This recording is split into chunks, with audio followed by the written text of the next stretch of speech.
everything we do is kind of interesting. If you go down here and you have you see all these nice churches that are built. And I one time made a statement, and this is when I was very young and naive, of course. You know, look at all the nice church buildings. Why do we need all of them? Why don't we just have one? And, you know, the Baptists go on Monday, the Methodists on Tuesday, the Presbyterians on Wednesday. We can have just rotate it out. Well, that got me no response at all. Okay, they said, kind of stupid. Okay. We will build the building and we'll find other uses for it, like we do church, childcare, meetings and things of that nature. But I think you find suddenly the church, you have this institution that is a very integral part of our society in terms of our behavior, our conduct, our treatment of other people. And you have the economy, which is also a very important system that certainly makes use of, must borrow from, must incorporate many of those notions and many of those, in particular when it comes to issues of how we treat others, into their system. And I think that is always a work in progress that we'll be dealing with. And as we look ahead, there will always be disagreements. As I look down, I see some of the things that were being discussed in some of the social affirmations by the Methodist Church. And I just I hope they think this through. It's not as easy as it looks. And sometimes they do. And then the final thing is it's always nice to see on your ministers, like, for example, I was in a sermon, this was just back in, they were starting to talk about the lottery in Louisiana. And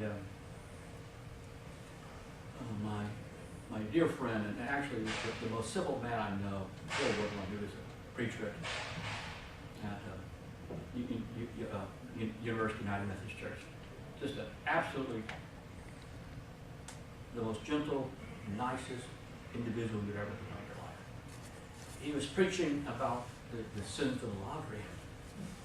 So after the plague was passed, I went back to the church. I said, well, Phil, let me see if I understand you correctly. You're not going to put all of our collections into the lottery. Is that right? And he said, no, I will. Okay. And then another preacher was saying, he was talking about how, about NAFTA and unemployment in Ohio. His family came from Ohio and said about how we were treating all the poor people in Ohio out of jobs.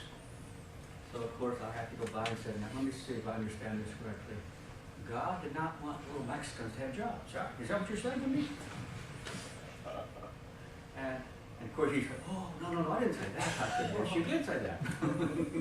So be careful what you say from the pulpit. Any questions or comments, or I hope it's worth your time. Yes, sir. Jim, you were talking about faith, and it's clear that we have crisis of faith when it comes to the Social Security system. I'm interested in your thoughts on the analogy between religious faith and financial institution faith and that problem. That's an interesting element.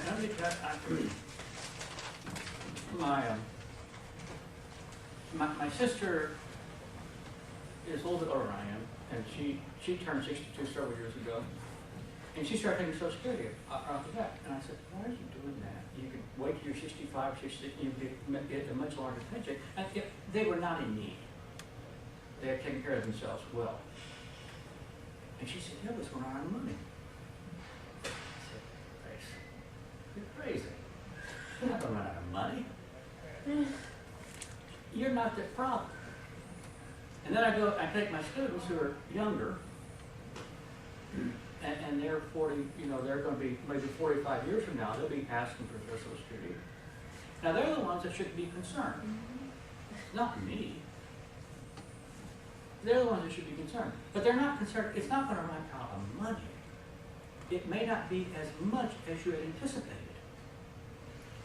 It'd be easy to solve the problem.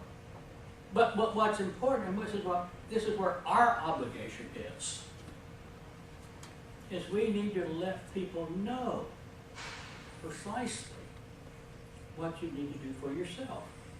If your benefits are going to diminish by 17% as of 2045, you need to know that today, so you can calculate that, accommodate that in your own decision making as a private individual.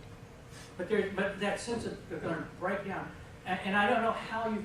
Part of that is people are, when they put out information, that they put out very. It's brief, and we don't pay attention a great deal about it. But we really need to look at. There are several ways you can deal with it, Social Security very simply. One is we can say, okay, when we get that magic point that we have more money going out than coming in, well, really, those who are working will pay more. Their contribution. That's why I said make sure your kids are productive. You'll have, because they have to put more on the line. That's one alternative. Now, at that point, the kids may say, wait a minute. Taking care of this old guy enough.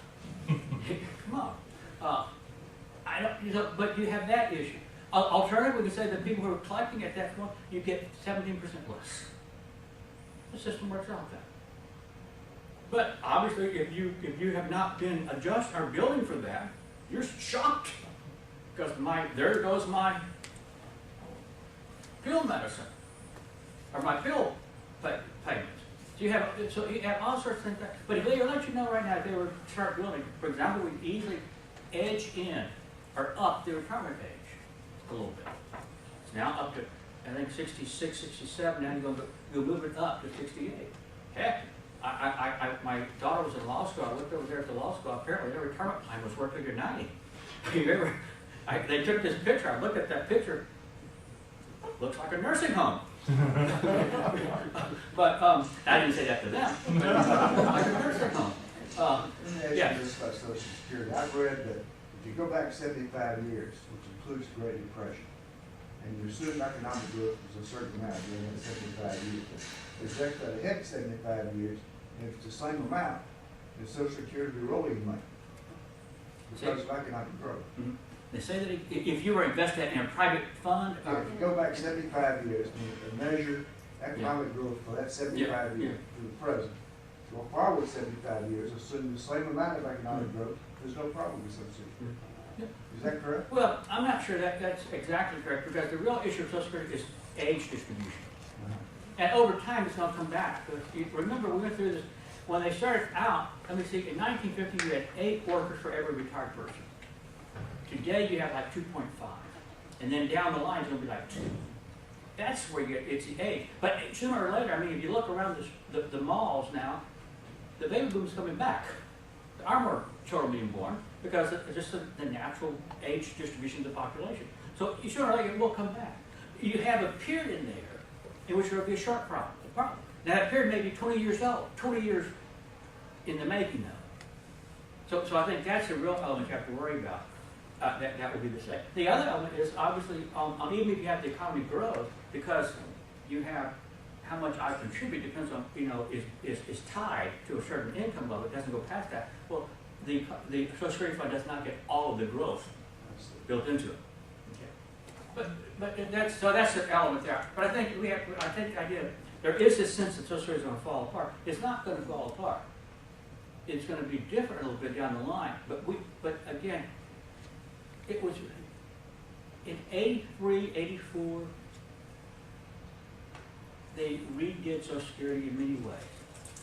Payroll taxes went up, age changes were made. They corrected it for about 40 years. We have to do it. It can be done. Yes. Well, the other part of that is that when I pay my Social Security payments out of my paycheck, they're not being invested in stocks and bonds. They're paying for